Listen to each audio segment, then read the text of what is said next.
What's up? What's up, y'all? It's the Dark Angel, Danny Dillon, the Dawn. I'm here to create the light, searching the darkness to create the light. Working on some proprietary systems today, so I won't get into too many details. Just let you know that it's all good, and I'm here doing what I need to do, doing what needs to be done. I launched an initiative. It's known as My Mutant Academy. If you would like to start a Mutant Academy, feel free to get in touch with me. You can license the blueprints. The Mutant Academy is simple. The purpose of the Mutant Academy is to create highly capable, competent human beings so that we can colonize at least 27 other planets, and from there we can further preserve the species. We need to have redundancy in terms of the number of planets. I know many of you have seen stories about what happens if, for example, there's a nuclear detonation of this planet. I'm not sure, maybe, this guy, Aotella, okay? Whatever he's doing, he's collecting a lot of gemstones. He's developing the nuclear enrichment facilities for energy, they said, and then basically, there are psychopaths like the jihadists, and that's potentially primarily the main threat, okay? The jihadists, they have a belief system which is given to them as follows. The son is circumcised at a young age, which is a trauma. It's a genital mutilation, violation of a child's right to bodily integrity. It's being forced upon the child. That circumcised child is then looking for territory, is told to read the Quran, to memorize the Quran. That's called Hafez, right? It's glamorized. Now the loudspeaker plays. It plays a message of this twisted barbaric poem that has a mathematical encoding that makes it very difficult to make changes to it. And that twisted poem is a demonic incantation that is used by a demonic entity known as Allah. This entity is afraid of pigs. It is not a creator. It is a fearful, ridiculously ignorant, superstitious practice. And what happens is, on both sides, you have circumcised males that are fighting over the same land, and they are all brothers, meaning they all come from one man. His name is Abraham. Abraham had two wives. The first wife that he preferred was his half-sister.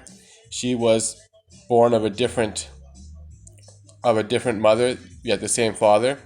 The other was the handmaiden, who was a slave girl, and Abraham impregnated the handmaiden. Her name was Hagar first, and she was being mistreated by Sarai and walked around a well, and then water appeared. She was allowed to live through her desire to live, and that is what creates the Muslims.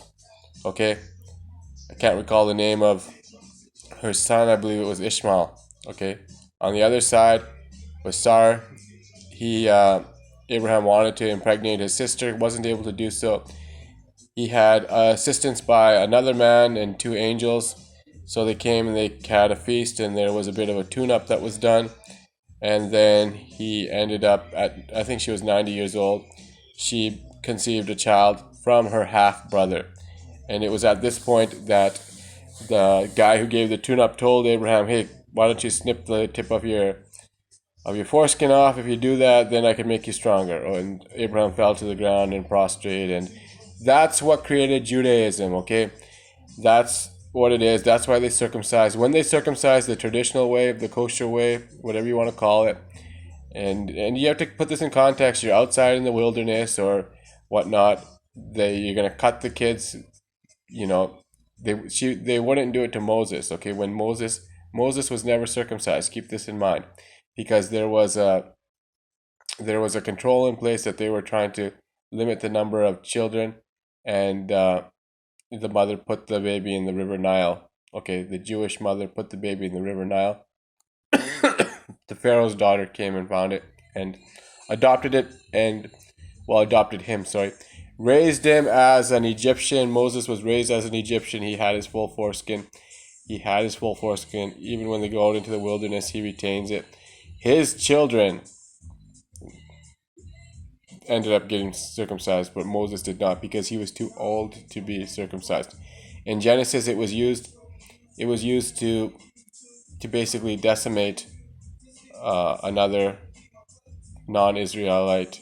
The Israels, the Jews are very, very protected and isolated and very violent. Okay, so they're barbaric too, very deceitful.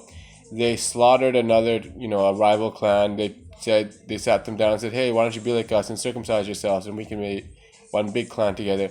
So these other guys circumcised themselves. Then the Jews killed them. Okay, because it's going to be painful if a man goes there and cuts up that part of his anatomy, which is essential and it's part of the creation. So I start with that, and I also want to get to something that the Hebrews say, that the language of God, the language of creation, is Hebrew.